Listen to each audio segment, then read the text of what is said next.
Hello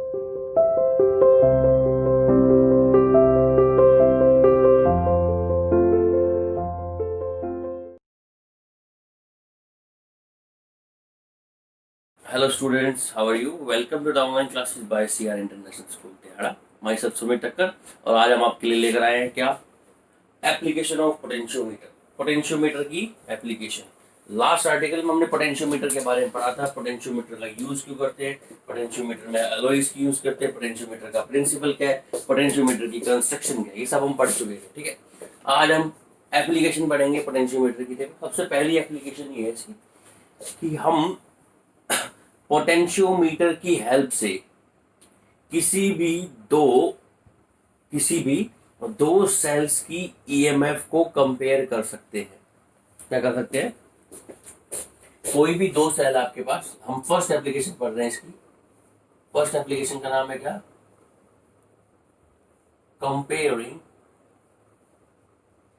comparing the EMF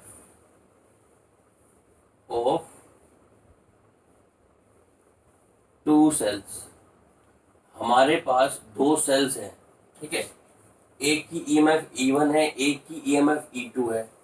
हमें compare करना है कि किसकी ईएमएफ बराबर है, सॉरी ज्यादा है, या किसकी ईएमएफ कम है, या फिर दोनों की ईएमएफ बराबर है या दोनों की ईएमएफ ज्यादा है। ठीक है, तो किसकी हेल्प से हम वो कंपेयर कर सकते हैं? पोटेंशियोमीटर की हेल्प से हम वो ईएमएफ क्या कर सकते हैं बेटा? कंपेयर कर सकते हैं। करें स्टार्ट, चले आगे। देखो अब आपको पता है, पहले आपको पोटेंशियोमीटर का जो प्राइमरी सर्किट था, ऊपर वाला सर्किट, वो तो सब में बनाना है आपको, ठीक है, और जो सेकेंडरी सर्किट है वो सब में अलग अलग है। पहली एप्लीकेशन, दो एप्लीकेशन इसकी मेन है, जो दोनों मैं आपको आज ही करा दूंगा। पहली एप्लीकेशन के अंदर भी आपको प्राइमरी सर्किट बनाना है, और दूसरी एप्लीकेशन भी आपको क्या बनाना है? प्राइमरी सर्किट बनाना है। आपको पता है जो आपका एमीटर होता है, सॉरी एमीटर बोल रहा हूं, पोटेंशियोमीटर होता है, उसके अंदर कितनी लंबी वायर होती है? 9 मीटर लंबी वायर होती है ना, ये 4 से 9 मीटर के बीच में होती है। अब बार बार आप यार बनाओगे बेटा ऐसे 1 2 3 4 बनाने के टाइम में, है तो एक सिंगल वायर ही, तो उन 4 मीटर वायर को मैं एक ही लाइन में प्रेजेंट कर दूंगा।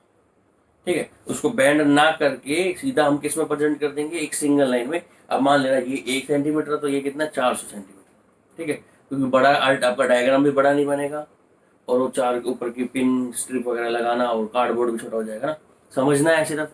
तो हम क्या यूज करेंगे? आपका सिर्फ एक ही लाइन यूज करेंगे, एक ही वायर यूज करेंगे, जिसकी लेंथ कितनी होगी आपके पास?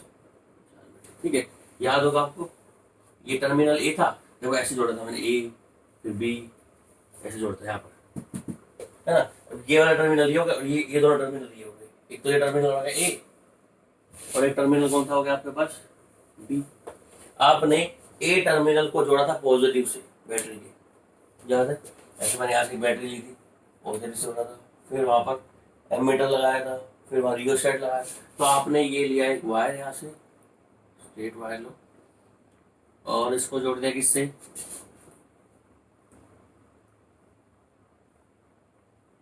बैटरी से। उसके बाद क्या जोड़ दिया आपने? एमीटर, और उसके बाद लगा दिया आपने की, फिर जोड़ दिया आपने रियोस्टेट से इसको, और इसको जोड़ दिया किसने? समझ आया नहीं? इसको ऊपर वाले सर्किट को हम क्या बोलते थे? Primary circuit. तो ये प्राइमरी सर्किट तो सब में बनने का ही है, सब में बनेगा ही। कौन सा सर्किट बनेगा सब में? प्राइमरी सर्किट तो सब में बनेगा ही। चले आगे, ठीक है। अब देखो आप ध्यान सुनो, जो ए टर्मिनल है उसको मैंने पॉजिटिव से जोड़ दिया, और बी टर्मिनल को मैंने नेगेटिव से जोड़ दिया। ठीक है, इसको बोलते हैं ईएमएफ ऑफ प्राइमरी सर्किट। क्या बोलते हैं इसको? EMF of primary circuit. ये इसको बोलते हैं ऑक्सिलरी ईएमएफ, याद रखना। क्या बोलते हैं इसको हम? ऑक्सिलरी ईएमएफ, या फिर क्या बोल सकते हैं इसको हम? EMF of the primary circuit. ठीक है, अब आपके पास दो सेल है, मैंने आपको दो सेल दे दी, ये लो बेटा एक सेल, ये लो दूसरा सेल, दो सेल दे दिए, चाहे वो घड़ी वाले हो, ठीक है, चाहे वो घड़ी वाले हो, चाहे वो किसी हो, आपको दो सेल दे दिए। अब आपको दोनों सेल की ईएमएफ को क्या करना है? कंपेयर करना है। बताओ भाई इसमें से किसकी ईएमएफ ज्यादा है, किसकी ईएमएफ कम है, तो सिर्फ आप कंपेयर कर सकते हो। ये नहीं बता सकते कि इसकी ईएमएफ 2 वोल्ट है, इसकी ईएमएफ 4 वोल्ट है, ये नहीं बता सकते।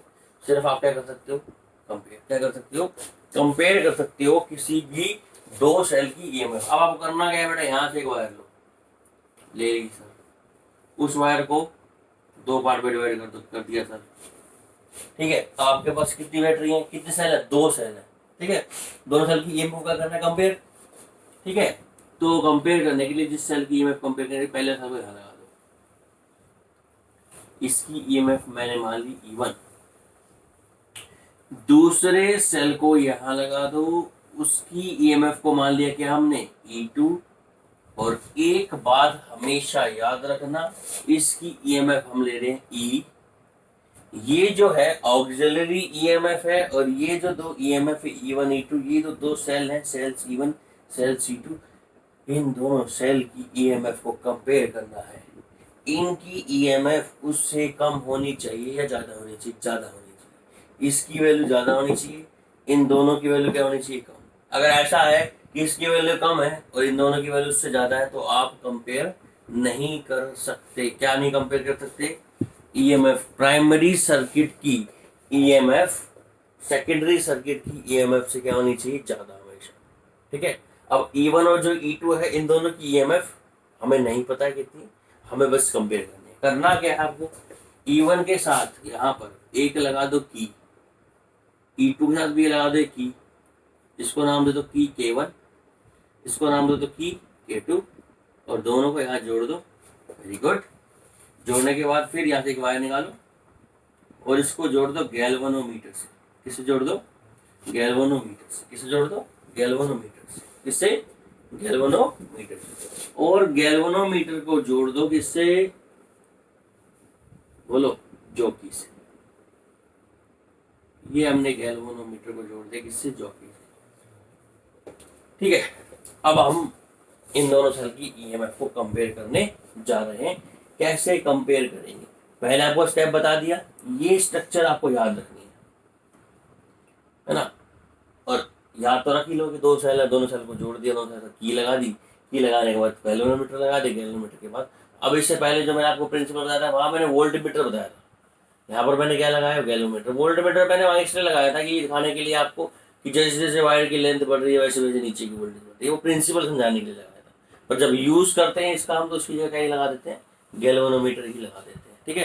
तो अब आप कंपेरिजन करने जा रहे हैं, तो कंपेरिजन सुनो होगा क्या, कंपेरिजन कैसे होगा। हमको पता है कि जब बटन दबाते हैं तो करंट आता है। सबसे पहले किसको ऑन कर दो, K1 को कर दो क्या, क्लोज। K1 को क्या कर दिया आपने, क्लोज। और K2 को क्या कर दो, ओपन। मतलब कौन सा सर्किट, कौन से सेल चलेगा, सिर्फ बोलो E1 चलेगा, ठीक है। ऊपर वाले सेल की ईएमएफ ज्यादा है, नीचे वाले सेल की ईएमएफ क्या है, कम। नीचे वाले सेल की ईएमएफ क्या है, कम। सर्किट में देखो यहाँ से करंट आएगा, पॉजिटिव से करंट आएगा और करंट इसमें एंटर करेगा। समझ आ रही बात, करंट इसमें एंटर करेगा और यूं सर्किट से करंट यहाँ जाएगा। बोलो यस और नो, है ना। अब ध्यान सुनो, अगर इसकी वोल्टेज कम है और इसकी वोल्टेज ज्यादा है, इसकी वोल्टेज ज्यादा है, इसकी वोल्टेज क्या है, कम है, तो करंट कहां से कहां फ्लो करता है, हायर वोल्टेज से लोअर वोल्टेज की तरफ। मानते हो ऐसा नो, तो करंट जो है वो इधर से चलेगा, कुछ करंट तो इसमें चला जाएगा और कुछ करंट कहाँ जाएगा बेटा, इसके अंदर यूं, और करंट यहाँ से जाएगा इधर, है ना। अब सर ये नेगेटिव से भी जा रहा है, पॉजिटिव है, क्योंकि भाई साहब इसका करंट जो ये इमिट कर रहा है, करंट की वैल्यू कम है, ऊपर से पोटेंशियल ज्यादा है, तो करंट कहाँ से फ्लो करता है, हायर पोटेंशियल से लोअर पोटेंशियल। इतना छोटा सा एग्जांपल मैं ले लेता हूँ, वैसे मेरे को बात बनाने की आदत है, तो एक बात छोटी बात है ना। मान लो एक पोटेंशियल 2 वोल्ट है और एक 0 वोल्ट है, तो करंट कहाँ से फ्लो करेगा, 2 वोल्ट से 0 वोल्ट की तरफ, है ना। कोई कह रहा था 2 वोल्ट की तरफ करंट नहीं फ्लो कर सकता है, जब यहाँ पे 8 वोल्ट हो, करंट कहाँ से फ्लो करेगा, 8 वोल्ट तक आगे जा रहा है, 2 वोल्ट जाएगा, नहीं जाएगा, बिल्कुल जाएगा। क्यों जाएगा, पोटेंशियल यहाँ से आएगा, तो आप पोटेंशियल E1 हायर है, E2 क्या है, लोअर, तो करंट कहाँ से फ्लो करेगा, E1 से नीचे की तरफ। अब करंट इस सर्किट में आया यूं, यूं गया, इस सर्किट में यूं फ्लो करेगा और यहाँ से निकलता हुआ और यहाँ से निकलता हुआ यहाँ निकल जाएगा। जितना करंट इसने इसको दिया था वहाँ से निकल गया, टोटल करंट ऑल साइड में गया, खत्म। पर देखो कहानी क्या होगी, हम लोग क्या करने वाले हैं, हम लोग इसको जोकी को ना, जोकी को इस वायर पर स्लाइड करने वाले हैं। जोकी को क्या करने, वायर पर स्लाइड करने वाले हैं। जैसे जैसे हम जोकी को वायर पे स्लाइड करेंगे, है ना, जोकी अब यहाँ पर है, इसको आगे लेके जाएंगे तो इन दोनों टर्मिनल के बीच में पोटेंशियल डिफरेंस क्या होगा, इंक्रीज। क्योंकि आपको पता है जैसे जैसे वायर की लेंथ बढ़ती है, जैसे जैसे वायर की लेंथ इंक्रीज होती है, वैसे वैसे उसका टर्मिनल पोटेंशियल डिफरेंस क्या होता है, इंक्रीज, है ना। आप इसको जोकी को स्लाइड करोगे आगे, तो जोकी को जब स्लाइड करोगे तो कोई एक पॉइंट मिलेगा आपको, पॉइंट P1। उस पॉइंट P1 पर गैल्वेनोमीटर में क्या हो जाएगा, डिफ्लेक्शन जीरो। कब, जब आपने K1 को क्या कर दिया क्लोज और K2 को क्या कर दिया ओपन, उसके बाद आपने क्या करा, जोकी को स्लाइड किया किसके ऊपर, वायर के ऊपर, आपको एक पॉइंट P मिला, है ना। पॉइंट P1 पर क्या होगी, वो हो गया बैलेंस्ड। क्या हो गया बेटा, बैलेंस हो गया। गैल्वेनोमीटर में डिफ्लेक्शन कितना हो गया उस पॉइंट P पर, जीरो। इसका मतलब हुआ क्या इस केस में, जब आप इसको स्लाइड कर रहे थे तब जो प्राइमरी सर्किट है और जो सेकेंडरी सर्किट है उसकी ईएमएफ दोनों की क्या होगी, बराबर। दोनों की ईएमएफ क्या होगी, बराबर। जैसे आप इस जोकी में स्लाइड करोगे तो जो ऑक्सिलरी ईएमएफ है उसकी वैल्यू धीरे धीरे इंक्रीज होगी। मानते नहीं मानते, अगर आप सीधा ए से इसको पॉइंट बी पर टच कर दो तो ऑक्सिलरी ईएमएफ की पोटेंशियल मैक्सिमम यूज होगी। अब आपने क्या करा, इसको पॉइंट पर टच किया। एग्जाम्पल ले लेता हूँ, वैसे ऐसा हो नहीं सकता पर एग्जाम्पल लेने में क्या हर्ज है। मान लेते हैं इसकी वोल्टेज कितनी है, 20 वोल्ट, ठीक है, एग्जाम्पल। इसकी वोल्टेज कितनी है, 4 वोल्ट, क्लियर है। अब आपने जोकी को यहाँ से उठा कर यहाँ टच कर दिया, कितने वोल्टेज होगी अभी, 0 वोल्ट। कितने वोल्टेज होगी अभी इसकी, 0 वोल्टेज होगी, ठीक है। ध्यान सुनना, मैं क्या बता रहा हूँ आपको, करंट की डायरेक्शन नहीं बता देते, आपको कंफ्यूज नहीं करेगा, करंट की डायरेक्शन में हटा देता, ठीक है। आपने इसकी वोल्टेज ले ली, जो ये हमारे पास वायर है, इसकी वोल्टेज ले ली 4 वोल्ट, और इस गैल्वेनोमीटर से जोकी से कनेक्ट करके उठा के रख दिया इस पॉइंट पर। तो इसको उठा के इस पॉइंट पर रख दिया तो ऊपर वाले सर्किट की पोटेंशियल 0 हो गई। ऊपर वाले सर्किट की पोटेंशियल 20 वोल्ट कब होगी, जब इसको उठा के कहाँ रख दोगे आप, इस बी पॉइंट पर। ऊपर वाले सर्किट की पोटेंशियल 0 हो गई, तो जैसे ही इसको उठा के आपने इस वाली गैल्वेनोमीटर की वायर जोकी उठा के आपने यहाँ रखा तो ऊपर वाला सर्किट है ही नहीं, सिर्फ ये सर्किट बन गई, ऐसा नो, तो करंट सर्किट में जाएगा ऐसा, यूं जाएगा और ये सर्किट सामने। तो गैल्वेनोमीटर में डिफ्लेक्शन कहाँ होगा, लेफ्ट हैंड साइड में। मतलब सिंपल सी बात है, अभी जब हम उसको वहां टच करते हैं तो गैल्वेनोमीटर में डिफ्लेक्शन लेफ्ट हैंड साइड में होगा, क्लियर है ना। ध्यान सुना भाई, ये आपको ना जब पोटेंशियोमीटर मिले तब आप इसका यूज ऐसे भी कर सकते हो। आप उठा के जोकी को पहले यहाँ टच करना, इधर टच किया तो गैल्वेनोमीटर में डिफ्लेक्शन इस साइड हो जाएगा, ठीक है। और फिर जोकी को उठा के बी पर टच कर देना। जब आपने जोकी को बी पर टच किया तो ऊपर वाले की पोटेंशियल कितनी हो गई, 20 वोल्ट। नीचे वाले की पोटेंशियल कितनी होगी, 4 वोल्ट। करंट कहाँ से फ्लो करेगा, 20 वोल्ट से कहाँ की तरफ फ्लो करेगा, 4 वोल्ट की तरफ। तब तुम्हारा करंट ऐसे फ्लो ना करके यहाँ से नीचे की तरफ जाएगा, ऐसे हायर वोल्टेज कहाँ की तरफ जाएगा, करंट लोअर की तरफ। अब गैल्वेनोमीटर में डिफ्लेक्शन कहाँ की तरफ होगा, राइट हैंड। तो जब भी आपको एक्सपेरिमेंट में, जब भी आपको ना पोटेंशियोमीटर दे और आपको बोले ईएमएफ कंपेयर करनी है, तो आप पहले उठा के जोकी को ए पे रखना, डिफ्लेक्शन लेफ्ट पे हो रहा है, ओके।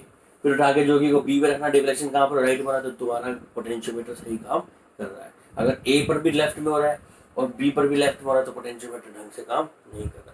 ए पर लेफ्ट में हो रहा है, बी पर आउट ऑफ स्केल जा रहा है भाई, बी पर आपने बी से पहले टच किया, वो पूरी फुल रीडिंग दिखा गया, तो भी अभी पोटेंशियोमीटर सेट नहीं हो रहा है। तो ए पर कहाँ डिफ्लेक्शन होना चाहिए, लेफ्ट हैंड साइड पर, और बी पर कहाँ डिफ्लेक्शन होना चाहिए। और जैसे जैसे आप क्या करोगे बेटा, इसकी लेंथ को इंक्रीज करोगे, प्राइमरी ऑक्सिलरी सर्किट की ईएमएफ बढ़ेगी, है ना। और जैसे ही आप इसको इस पॉइंट पे ले आए P1 पॉइंट, इसकी वोल्टेज कितनी होगी, ऊपर वाले की 4 और नीचे वाले की भी कितनी होगी, 4 पोटेंशियल, 4 पोटेंशियल, दोनों का पोटेंशियल कैसा है, बराबर। ना करंट हायर पोटेंशियल से लोअर की तरफ जाएगा, ना करंट लोअर से कहाँ की तरफ जाएगा, हायर की तरफ। तो गैल्वेनोमीटर में डिफ्लेक्शन कितना हो जाएगा, 0। तो हमने क्या ढूंढ लिया, एक पॉइंट P, जिसको कौन सा पॉइंट बोल दिया हमने, बैलेंस पॉइंट, जिस पर हमारा गैल्वेनोमीटर कितना है, 0। मतलब उस वाले केस में हमारा करंट जो गैल्वेनोमीटर से जा रहा है वो कितना होगा, 0। समझ आया नहीं है? तो भाई हमको क्या मिल गया, हमको एक बैलेंसिंग पॉइंट मिल गया। भाई छोटी सी बात याद रखना, नीचे वाली बैटरी है, नीचे वाला सर्किट है, इसका पोटेंशियल ऊपर वाले से अगर ज्यादा है, पहले ज्यादा होगा जब एक पॉइंट पे टच करेंगे, तो करंट नीचे से कहाँ फ्लो करेगा, ऊपर की तरफ। जैसे ही ऊपर वाले का पोटेंशियल और नीचे वाले का पोटेंशियल, सर्किट का पोटेंशियल बराबर हो जाएगा, तो गैल्वेनोमीटर में डिफ्लेक्शन कितना हो जाएगा, 0 हो जाएगा। तो P1 हमें क्या मिल जाएगा, कौन सा पॉइंट मिल जाएगा, बैलेंसिंग पॉइंट मिल जाएगा। तो हमने स्लाइड किया इसको और हमको पॉइंट P पॉइंट पे क्या मिल गया, बैलेंसिंग पॉइंट। तो यहाँ से यहाँ तक की जो लेंथ है उसको बोल दिया हमने L1। क्या बोल दिया हमने इसको, लेंथ को L1। L1 क्या है हमारे पास, कौन सी लेंथ बोलेंगे इसको, L1 को, L1 is the balancing length. ठीक है। और जैसे आपको पता है जो पोटेंशियोमीटर का प्रिंसिपल है उसमें पता है ईएमएफ डायरेक्टली प्रोपोर्शनल होती है किसके, लेंथ की। तो E1, इस E1 की वैल्यू लेंथ के क्या होगी, डायरेक्टली प्रोपोर्शनल होगी। मतलब जितनी ज्यादा लेंथ होगी उतनी ज्यादा इसकी ईएमएफ है, जितनी कम लेंथ होगी, मान लो यही बैलेंस हो गया ये, तो इसकी ईएमएफ कम है। बिल्कुल बहुत आगे जाके बैलेंस हुआ, इसकी ईएमएफ ज्यादा है। अगर इसकी ईएमएफ इसके बराबर है तो ये बिल्कुल लास्ट में बी पॉइंट पे जाके बैलेंस होगा। तो अभी ईएमएफ कितनी है, ईएमएफ किसके प्रोपोर्शनल आ गया, लेंथ के। तो E1 की वैल्यू कितनी आएगी, कांस्टेंट आ जाएगा कि potential gradient L1। Equation number क्या बोल देंगे इसको, 1। ठीक है। अब करना क्या आपको, K1 को कर दो ऑफ और K2 को कर दो ऑन। यही काम किसके लिए करेंगे हम, E2 के लिए। K1 को क्या कर दिया हमने ऑफ और K2 को क्या कर दिया ऑन। सेकंड स्टेप में हम क्या करेंगे, फर्स्ट स्टेप में ये करते, सेकंड स्टेप में हम क्या करेंगे, K1 को कर दिया हमने ऑफ और K2 को कर दिया हमने। ठीक है। अब मान लो E2 की बात चल, अब करंट कहाँ से, अब सर्किट कौन सा काम करेगा, E2 वाला। अब करंट किससे निकलेगा, E2 से। फिर हम स्लाइड करेंगे इसको, हमको फिर क्या मिलेगा, बैलेंसिंग लेंथ। अगर इसकी ईएमएफ E1 से ज्यादा है तो बैलेंसिंग लेंथ भी ज्यादा होगी, और इसकी ईएमएफ E2 से कम है तो बैलेंसिंग लेंथ भी कम होगी, और इसकी ईएमएफ E2 E1 की बराबर है तो बैलेंसिंग लेंथ भी क्या होगी, बराबर होगी। तो E2 की बैलेंसिंग लेंथ, मान लो स्लाइड किया और स्लाइड करने के बाद हमने देखा कि जो कि यहाँ पे जाके बैलेंस हो गया, ठीक है। तो कितने कितने डिस्टेंस P2 पॉइंट पे जाके बैलेंस हो गया, और कितनी लेंथ में मिल गया हमको, L2 पर। तो यहाँ पर हमें क्या मिल गया, L2। L2 क्या है, L2 है हमारे पास बैलेंसिंग लेंथ। L2 हमारे पास क्या आ गया, बैलेंसिंग लेंथ। ठीक है। L2 किसके लिए बैलेंसिंग लेंथ आया, E2 के लिए, है ना। करेंगे क्या, अब इसकी इक्वेशन क्या बन जाएगी, बोलो। इसकी इक्वेशन बन जाएगी E2 is equals to KL2।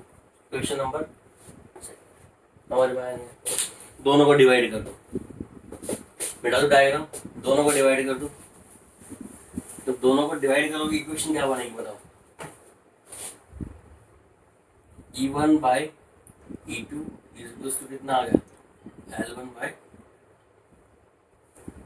बस आपको क्या निकालना है, बैलेंसिंग लेंथ L1 निकालनी है, और क्या निकालना है, बैलेंसिंग लेंथ L2 निकालनी है। उससे आप कंपेयर कर सकते हो। मान लो L1 की वैल्यू आ गई 4 सेंटीमीटर, एग्जाम्पल लेके चल रहा हूँ। L2 की वैल्यू आ गई 2 सेंटीमीटर। तो E1 बटे E2 का रेशो कितना रहेगा, 4/2। कितना रहेगा, रेशो 2। इसका मतलब E1 की वैल्यू किसके बराबर आ गई, 2। तो E1 है वो दूसरे वाले सेल की ईएमएफ से डबल है। अगर दोनों की वैल्यू सेम आ गई, दोनों की ईएमएफ कैसी है, अगर E1 L1 की वैल्यू कम आई, L2 की वैल्यू ज़्यादा, तो इसकी ईएमएफ कम है। तो यहाँ से हम क्या कर सकते हैं, किसी भी दो सेल्स की ईएमएफ कंपेयर कर सकते हैं, किसकी हेल्प से, पोटेंशियोमीटर की हेल्प से। नेक्स्ट जो हम फाइंड आउट करने वाले हैं बेटा, हम सेकंड एप्लीकेशन पढ़ेंगे अब किसकी, पोटेंशियोमीटर की। सेकंड एप्लीकेशन का नाम है क्या, to find the internal resistance. क्या निकालना है बेटा, इंटरनल रेजिस्टेंस। कोई आपके पास सेल है, आपको उस सेल का इंटरनल रेजिस्टेंस निकालना है, तो आप पोटेंशियोमीटर की हेल्प से पोटेंशियोमीटर की हेल्प से क्या निकाल सकते हो, उसका इंटरनल रेजिस्टेंस निकाल सकते हो। ठीक है, इंटरनल रेजिस्टेंस को डिनोट करते हैं स्मॉल आर से। इंटरनल रेजिस्टेंस निकालने के लिए पहले मैं आपको एक छोटी सी इक्वेशन बताता हूँ। वो इक्वेशन जो है इस वाले डायग्राम में आपका यूज होने वाला है। ठीक है, वो इक्वेशन क्या है वो देखो, आपने ये इक्वेशन पढ़ी होगी बेटा, V is equals to E minus I R, sorry उल्टा लिख दिया हमने। ये इक्वेशन आपने पढ़ी होगी, अभी आपको मैंने बताया था टर्मिनल पोटेंशियल डिफरेंस और ईएमएफ के बीच में और इंटरनल रेजिस्टेंस के बीच में वो वैल्यू थी आपके पास E इज इक्वल्स टू, है ना, यहाँ पर हमारे पास E का क्या, ईएमएफ, जिसको हम बोलते थे क्या, इलेक्ट्रोमोटिव फोर्स, है ना। E इज इक्वल्स टू क्या होगा आपके पास, V, सॉरी उल्टा लिख दिया बेटा, यहाँ V आएगा, V is equals to E minus I R, E minus I, ये आपने पढ़ा होगा इक्वेशन। ठीक है, ये मैं आपको ये बता रहा हूँ, ये जो इक्वेशन है ना, ये इसके डेरिवेशन में यूज होने वाली है। किसमें यूज होने वाली है, इसके डेरिवेशन में। और एक आपने इक्वेशन पढ़ी होगी, V इज इक्वल्स टू क्या होता है, आई आर। ये इक्वेशन नंबर 1 है और ये इक्वेशन नंबर 2 है। इन दोनों का कुछ एक कॉम्बिनेशन है जो कि इस डेरिवेशन में या फिर इस आर्टिकल में किसी भी सेल का इंटरनल रेजिस्टेंस निकालना हो उसमें यूज होने वाला है। तो अब इन दोनों को डिवाइड कर देता हूँ, देखो मैं, V is equals to I R, V से V डिवाइड हो गया, कितना बचेगा 1। ये यूँ कह सकते हैं आप, ये पूरी इक्वेशन है। ठीक है, और ये इक्वेशन है V is equals to I R, है ना। इन दोनों इक्वेशन को डिवाइड करूंगा मैं। डिवाइड क्यों करने वाला हूँ आपको बता देता हूँ। इसको डिवाइड इसलिए करूंगा मैं कि हमको इसको डिवाइड करने के बाद हमें एक सिंपलेस्ट फॉर्म मिलने वाली है जिससे हम इंटरनल रेजिस्टेंस को फाइंड आउट कर सकते हैं, है ना। यहाँ से E की वैल्यू निकाल लो इस इक्वेशन से। E की वैल्यू कितनी आ जाएगी इसके बाद, E इसको आ जाएगा आपके पास V प्लस कितना आ गया, आई आर, और V की वैल्यू कितनी होती है, आई आर। पूरी इक्वेशन को V से डिवाइड कर दो तो E by V, E by V, E by V, V की वैल्यू आई आर है। ठीक है, ये V से V तो क्या हो गया, कैंसिल हो गया। तो E बाई वी किसके बराबर आ गया, यहाँ तो 1 बच गया, प्लस V की वैल्यू कितनी है, आई आर। तो I तो ऊपर है ही, इंटू स्मॉल आर, और I यहाँ पर आ जाएगा इंटू कैपिटल आर। आई से आई क्या हो गया, कैंसिल। तो E बाई वी की वैल्यू कितनी आ गई आपके पास, ये आ गया आपके पास 1 plus small R into capital R. इस इक्वेशन से स्मॉल आर की वैल्यू निकाल दो। स्मॉल आर की वैल्यू क्या आएगी, देखो इस 1 को उधर ले जाओ, small R upon capital R, इसकी वैल्यू आ गई कितनी बेटा, capital E upon V minus 1, और स्मॉल आर की वैल्यू आ गई capital R bracket start E upon V minus 1। ये जो वैल्यू है, ये वैल्यू है किसकी, इंटरनल रेजिस्टेंस। ये फॉर्मूला जो है आपको, ये फॉर्मूला यूज करना है कौन सी एप्लीकेशन में, to find the internal resistance. तो इस फॉर्मूला का यूज होने वाला है, इस फॉर्मूला का यूज होने वाला, साइड में लिख लिया उसको। आर की वैल्यू कितनी है, आर की value capital R into E upon V minus 1। समझ आ रही है, तो इसको मिटा देता हूँ मैं। और अब आपको बताता हूँ कैसे आप किसी सेल का internal EMF, internal resistance find out कर सकते हो, किसकी हेल्प से कैलकुलेट कर सकते हो, बोलो।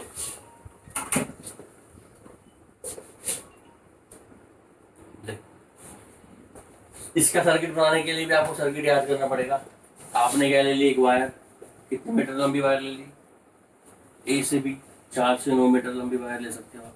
ठीक है, एक को आपने जोड़ दिया किससे, बैटरी से। उसके बाद यहाँ पे क्या लगा दिया आपने, एमीटर। फिर यहाँ पे क्या लगा दिया आपने, रियोस्टैट। ठीक है, और एक की लगा दो, और रियोस्टैट को जोड़ दिया किससे आपने, टर्मिनल बी से। ये आपका एमीटर हो गया। ठीक है, ये आपका टर्मिनल पोटेंशियल हो गया, पॉजिटिव या नेगेटिव। ये रियोस्टैट हो गया, जुड़ना करते हैं किससे, आर एच से। ठीक है, ये सर्किट प्राइमरी सर्किट सब में बनाना है। सब में चेंज क्या होने वाला है, सिर्फ कौन सर्किट चेंज होने वाला है, सेकेंडरी सर्किट चेंज होने वाला है। ठीक है, इसमें सेकेंडरी सर्किट जो बनाओगे आप, तो मैंने ईएमएफ कंप्लीट दो सेल लगा दिए थे।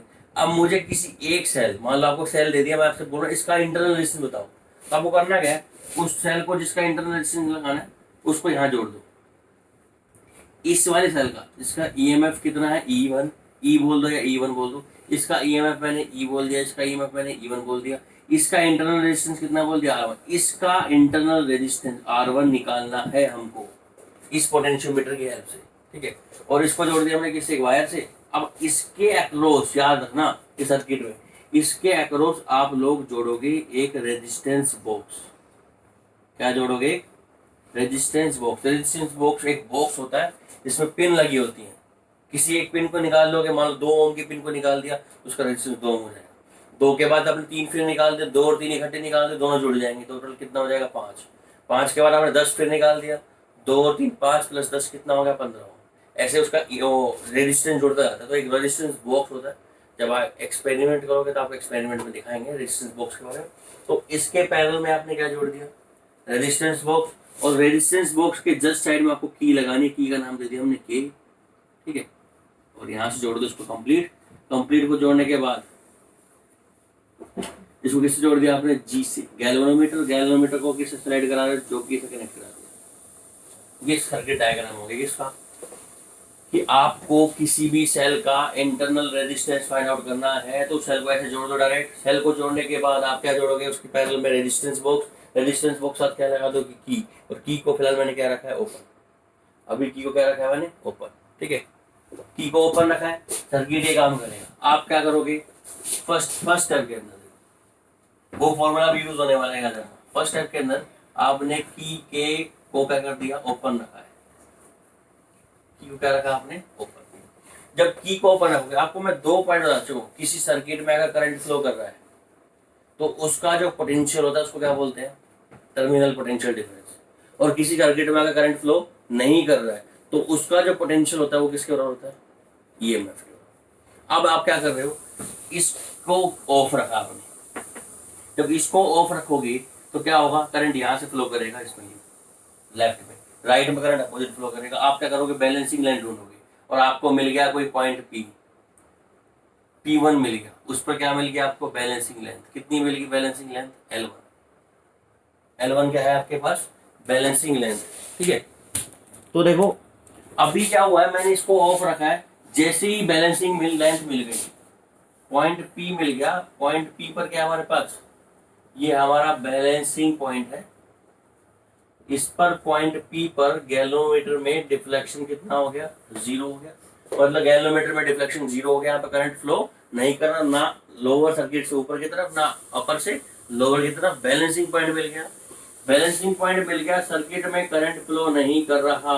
तो सर्किट में करंट फ्लो नहीं कर रहा तो उसकी ईएमएफ होती है वो। और जब सर्किट में करंट फ्लो कर रहा हो तब क्या होता है? Terminal potential difference. तो अब इसकी जो ईएमएफ है वो बैलेंसिंग पॉइंट मिला L, और इसकी लेंथ कितनी है आपके पास? L1। तो इसकी ईएमएफ जो है, ईएमएफ वो किसके बराबर होगी? वो होगी आपके पास के L1 के बराबर। यहाँ ईएमएफ क्यों लिखा? क्योंकि सर्किट में करंट फ्लो नहीं कर रहा है ना। आपने जैसे ही बैलेंसिंग पॉइंट ढूंढ लिया तो ना तो इस बैटरी से करंट निकलेगा ना उस बैटरी से। इस पूरे सर्किट में कोई करंट फ्लो नहीं करेगा। तो जो इसका पोटेंशियल होगा वो किसके बराबर होगा? ईएमएफ के बराबर। इसलिए मैंने क्या कर दिया? E1 की वैल्यू किसके बराबर कर दी? के L1, ठीक है। अब आपको करना क्या है? स्टेप 2 के अंदर, स्टेप 2 के अंदर के को क्या कर दो? क्लोज। के को क्या कर दिया हमने? क्लोज। जैसे के को क्लोज करोगे आप, इस सर्किट में करंट फ्लो कर जाएगा। करंट फ्लो कर जाएगा तो ये हो गया, करंट हो जाएगा पॉजिटिव से नेगेटिव की तरफ। यूं करंट फ्लो है ना। फिर आप के को जब ऑन करोगे तो अब इस बैटरी में हमेशा करंट फ्लो करता रहेगा। बाहर करंट फ्लो करे या ना करे उससे मतलब नहीं, पर सर्किट के अंदर हमेशा क्या फ्लो करता रहेगा? करंट फ्लो करता रहेगा। और जब सर्किट में करंट फ्लो कर रहा होता है तो बैटरी का जो पोटेंशियल होता है उसको क्या बोलते हैं? Terminal potential difference. Capital E नहीं होता तब क्या होता है? वी होता है ना। फिर आप क्या करोगे? इसको फिर दोबारा जोगी को स्लाइड करोगे और मान लो आपको अब पॉइंट P2 पर, वैसे P2 पर नहीं मिला, कम पे ही मिलता है, यहाँ पर P2 पर क्या मिल गया आपको? बैलेंसिंग लेंथ मिल गई। कितनी बैलेंसिंग लेंथ मिल गई? L2। K1 को क्या कर रहा? क्लोज। जब K को क्लोज किया तो सर्किट में क्या फ्लो कर रहा है? करंट। सर्किट में क्या फ्लो कर रहा है बेटा? करंट। और बैलेंसिंग लेंथ कितनी मिल गई आपको? पॉइंट P2 पर। पहले कहाँ मिली थी? P1 पर। P2 क्या है? Balancing point. उस केस में गैल्वेनोमीटर में डिफ्लेक्शन कितना हो गया? 0। अब P2 बैलेंसिंग पॉइंट है और L2 आपकी बैलेंसिंग लेंथ है, तो अब की बार ईएमएफ नहीं आएगा। अब की बार क्या आएगा, टर्मिनल पोटेंशियल डिफरेंस, क्योंकि सर्किट में क्या फ्लो कर रहा है, करंट फ्लो कर रहा है। तो जो इसका ईएमएफ हो किसके बराबर होगा, टर्मिनल पोटेंशियल डिफरेंस, उसकी वैल्यू किस तरह देगी, V इज इक्वल टू कितना आएगा, KL2। इक्वेशन नंबर, समझ आया नहीं है? पहले E की यूज किया तो सर्किट में करंट फ्लो नहीं कर रहा था, फिर V की यूज किया सर्किट में करंट फ्लो कर रहा है। ठीक है, अब इन दोनों को डिवाइड कर दो, क्या आएगा देखो, डिवाइडिंग इक्वेशन 1/1, E/V किसका बना, K से K क्या होगा, कैंसिल, L1/, कितना आ जाएगा, L2। ठीक है, E/V की वैल्यू कितनी आ गई, L1/L2। वो इक्वेशन देखो, R is equal to capital R E/V -1, वहाँ E/V की वैल्यू पुट कर दो, कितना है, L1/L2 पुट करो, क्या आएगा, तो R की वैल्यू आ जाएगी आपके पास कैपिटल R इंटू E/V की वैल्यू कितनी आ गई,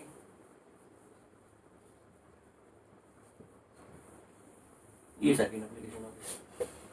कैपिटल R सुन लो क्या है, कैपिटल R जो आप ये रेजिस्टेंस बॉक्स में रेजिस्टेंस यूज कर रहे हो उसकी वैल्यू वो हमको मिल जाएगी। L1 क्या है, स्विच ऑफ कर रखा है तो जो बैलेंसिंग लेंथ है वो मिल जाएगी।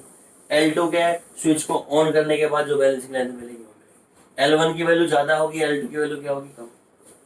L1 की वैल्यू ज्यादा होगी, L2 की वैल्यू क्या होगी, कम। इस इक्वेशन की हेल्प से आप क्या निकाल सकते हो, किसी भी सेल का ईएमएफ कंपेयर कर सकते हो। अब इसके अंदर एक लास्ट आपका टॉपिक बचा है, जो है क्या कहते हैं, हीटिंग इफेक्ट ऑफ करंट, जो एक दिन का है 10 या 15 मिनट का आर्टिकल है, वो आपको नेक्स्ट वीडियो में पढ़ाऊंगा। ठीक है, तो आज के लिए इतना ही काफी है। Thank you for attention.